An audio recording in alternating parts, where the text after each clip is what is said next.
पूस की कड़कड़ाती ठंड में जब पूरा गांव रजाई में दुबककर गहरी नींद में सोया हुआ था, तब रामदीन अपने खेत की मेड़ पर एक पुरानी, जगह जगह से फटी हुई शॉल लपेटे ठिठुर रहा था। उसके हाथ में एक लाठी थी और आंखों में नींद का नामो निशान नहीं था। ये खेत ही उसकी दुनिया थी, उसका मंदिर था और उसके परिवार का भविष्य भी। इस बार उसने अपनी 2 बीघा जमीन में मटर की फसल बोई थी। गांव के लोग कहते थे कि मटर की खेती जुआ है, मौसम थोड़ा भी बिगड़ा तो सब बर्बाद हो जाता है, लेकिन रामदीन के पास कोई और चारा नहीं था। पिछली बार गेहूं की फसल में उसे इतना घाटा हुआ था कि साहूकार का ब्याज चुकाते चुकाते घर के बर्तन तक गिरवी रखने की नौबत आ गई थी। इस बार उसने एक बड़ा जोखिम उठाया था। उसने सुना था कि शहर की मंडी में हरी मटर के दाम अच्छे मिल रहे हैं। बस यही एक आस उसे इस जानलेवा ठंड में भी खेत की रखवाली करने का हौसला दे रही थी। रामदीन का जीवन संघर्षों की एक लंबी कहानी थी। उसका घर मिट्टी का था, जिसकी खपरेल वाली छत अब इतनी पुरानी हो चुकी थी कि बारिश में पानी कम और मुसीबत ज्यादा टपकती थी। घर में उसकी पत्नी सुमित्रा, एक 10 साल की बेटी गुड़िया और 7 साल का बेटा भोला था।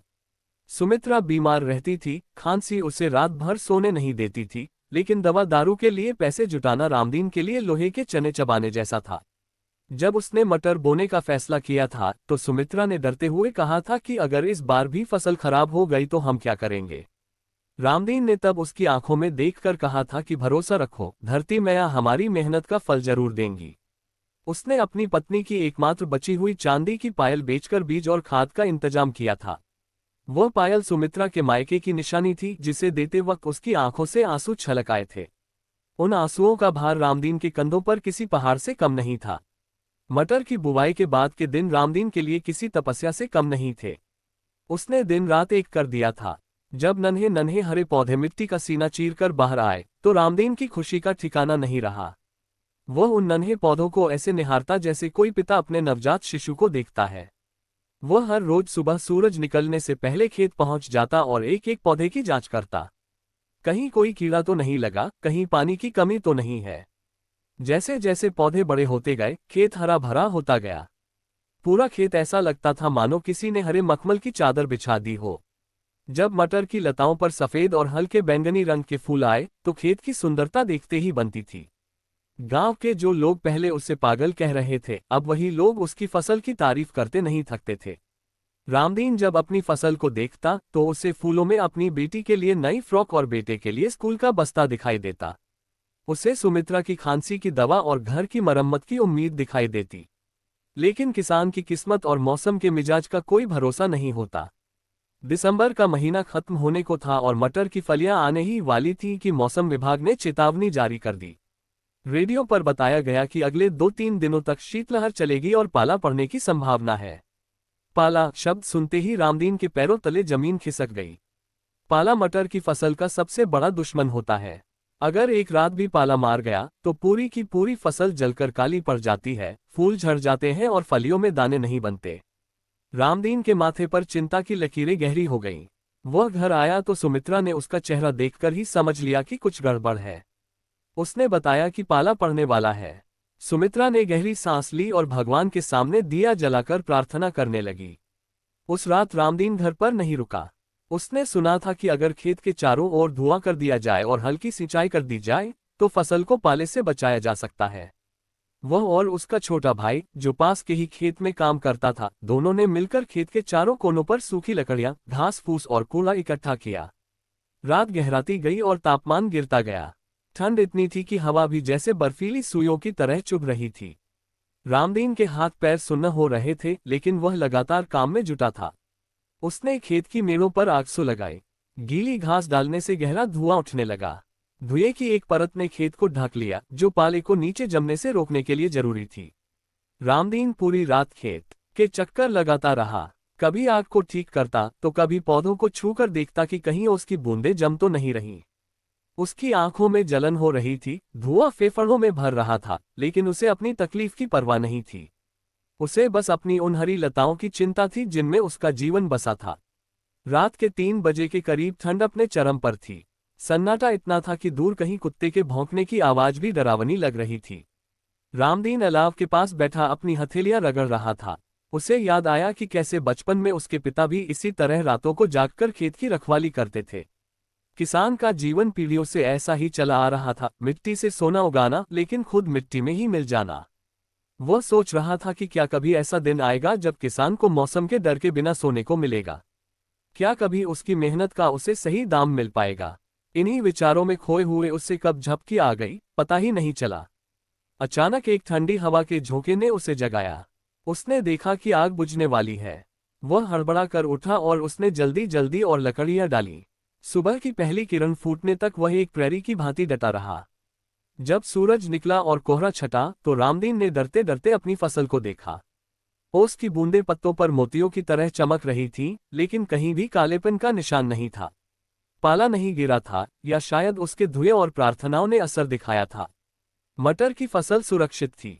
रामदीन की आंखों से खुशी के आंसू छलक पड़े। वह दौड़कर घर गया और सुमित्रा को बताया कि फसल बच गई। उस दिन घर में जैसे त्योहार का माहौल था। गुड़िया और भोला भी खुश थे, क्योंकि उन्हें पता था कि बापू की फसल अच्छी होगी तो उन्हें भी कुछ न कुछ जरूर मिलेगा। अगले 15 दिनों में मटर की फलियां दानों से भर गईं। फलियां इतनी रसीली और भरी हुई थीं कि छूते ही टूट रही थीं। अब समय था कटाई का। मटर की तुड़ाई का काम बहुत मेहनत और धैर्य मांगता है। फलियों को बहुत सावधानी से तोड़ना पड़ता है ताकि पौधा खराब न हो, क्योंकि मटर की फसल कई बार में तोड़ी जाती है। रामदीन के पास मजदूरों को देने के लिए पैसे नहीं थे, इसलिए पूरे परिवार ने मिलकर काम करने का फैसला किया। रामदीन, सुमित्रा, गुड़िया और यहाँ तक कि नन्हा भोला भी खेत में उतर गए। सुबह से शाम तक वे झुककर मटर तोड़ते। कमर में दर्द होता, उंगलियों में पोरों पर निशान पड़ जाते, लेकिन कोई भी रुकता नहीं था। बीच बीच में सुमित्रा घर से लाई हुई सूखी रोटियां और प्याज सबको खिलाती। खेत में बैठकर खुली हवा में मेहनत की वह रोटी उन्हें किसी शाही दावत से कम नहीं लगती थी। शाम तक कई बोरियां भर गईं। ताजी हरी मटर की खुशबू हवा में घुली हुई थी। रामदीन ने एक फली तोड़कर दाने मुंह में डाले। दाने इतने मीठे थे कि उसे लगा जैसे उसकी सारी कड़वी यादें मिठास में बदल गई हों। अब असली इम्तिहान बाकी था, मंडी में फसल बेचना। गांव के दलाल खेत पर ही फसल खरीदने आए थे, लेकिन वे कौड़ियों के भाव दाम लगा रहे थे। वे जानते थे कि रामदीन गरीब है और उसे पैसों की सख्त जरूरत है। एक दलाल ने कहा, रामदीन, शहर ले जाने में भाड़ा लगेगा, समय बर्बाद होगा, यहीं बेच दे, नकद पैसा अभी दे दूंगा। रामदीन का मन एक पल के लिए डगमगाया। नकद पैसे देखकर किसी का भी मन ललचा सकता है, खासकर जब जेब खाली हो। लेकिन सुमित्रा ने उसे रोका। उसने कहा, इतनी मेहनत की है, रातों को जागे हो, अपनी मेहनत को ऐसे मत लुटने दो। शहर जाओ, वहां जरूर अच्छा दाम मिलेगा। पत्नी की बात मानकर रामदीन ने फैसला किया कि वह खुद मंडी जाएगा। उसने गांव के एक परिचित से ट्रैक्टर ट्रॉली में अपनी बोरियां रखवाईं और रात को ही शहर के लिए निकल पड़ा। मंडी का सफर आसान नहीं था। उबड़ खाबड़ रास्तों पर हिचकोले खाते हुए वह शहर पहुंचा। शहर की मंडी एक अलग ही दुनिया थी।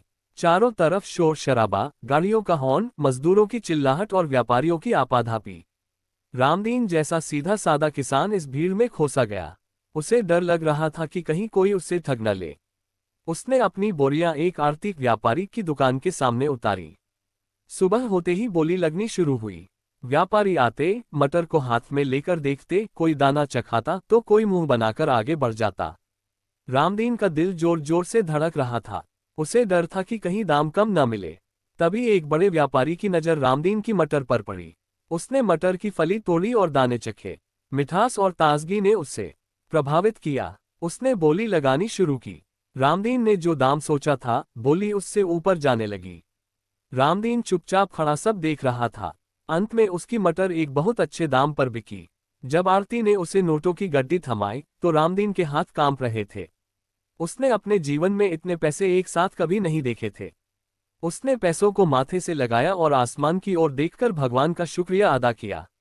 मंडी से बाहर निकलते वक्त रामदीन का सीना गर्व से चौड़ा हो गया था। उसे लग रहा था कि आज वह सिर्फ एक गरीब किसान नहीं, बल्कि एक विजेता है जिसने प्रकृति और परिस्थितियों से लड़ाई जीत ली है। उसने सबसे पहले सुमित्रा के लिए एक गर्म शॉल खरीदी, जिसकी उसे बहुत दिनों से जरूरत थी। गुड़िया के लिए रंगीन रिबन और कुछ किताबें ली, और भोला के लिए एक छोटी सी खिलौना गाड़ी। अपने लिए उसने कुछ नहीं खरीदा, बस एक गमछा लिया। उसे याद आया कि साहूकार का कर्ज भी चुकाना है। उसने मन ही मन हिसाब लगाया। कर्ज चुकाने और घर की मरम्मत के बाद भी उसके पास इतने पैसे बचेंगे कि वह अगली फसल के लिए अच्छे बीज खरीद सके और शायद 2 वक्त की रोटी का सुकून से इंतजाम कर सके।